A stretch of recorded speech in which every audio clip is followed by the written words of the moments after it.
तो दोस्तों इस क्वेश्चन में हमें दे रखा है a block of weight W is supported by 3 strings as shown in figure. Which of the following relations is true for tensions in the string? Here T1, T2 and T3 are the tensions in the strings A, B and C respectively.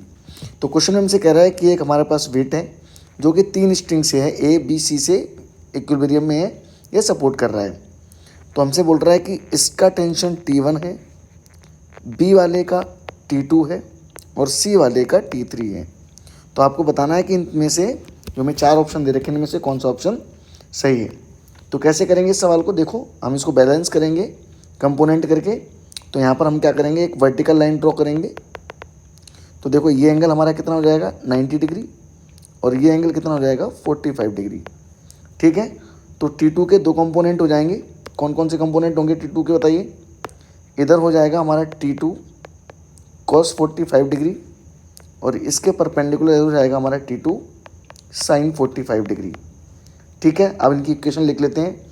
देखो ये जो vertical component है ये W को wait करेगा, W को balance करेगा. तो देखो यहाँ T3 लगेगा और यहाँ लगेगा हमारा W. तो T3 किसको बैलेंस कर रहा है W को, यानी T3 हमारा W के बराबर है. क्लियर बात. तो हमारा जो T2 cos 45 है वो T3 को बैलेंस करेगा क्योंकि दोनों बराबर हैं. तो हम इक्वेशन लिखेंगे T2 cos 45 degree equal to T3. ठीक है, ये हमारा किस में हम ले रहे हैं, अपन वर्टिकल में बात कर रहे हैं. तो यहाँ से हो जाएगा T2 cos 45 की वैल्यू होगी 1/√2 और बराबर हमारा T3. तो T2 हमारा आ गया √2 T3. इसको हम बोल देते हैं इक्वेशन नंबर 1. अब एक हम लिखेंगे हॉरिजॉन्टल के लिए. तो हॉरिजॉन्टल के लिए हमारी क्या इक्वेशन बनेगी भाई, T1 किसको बैलेंस कर रहा है, देखो T2 sin 45 को. ठीक है, तो T1 हमारा क्या जाएगा, देखो T2 और sin 45 हमारा क्या 1/√2. तो T2 यहाँ से कितना जाएगा, इस √2 को इधर लेके जाएंगे तो √2 T1. ये एक हमारी इक्वेशन नंबर 2.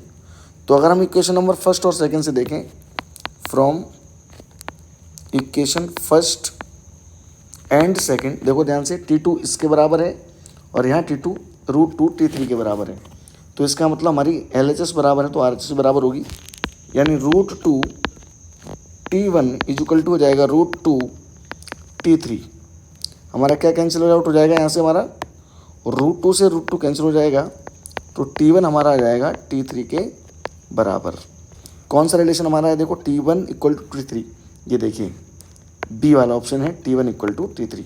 तो हमारा आंसर हो गया T1 equal to T3. I hope you understand. Thank you.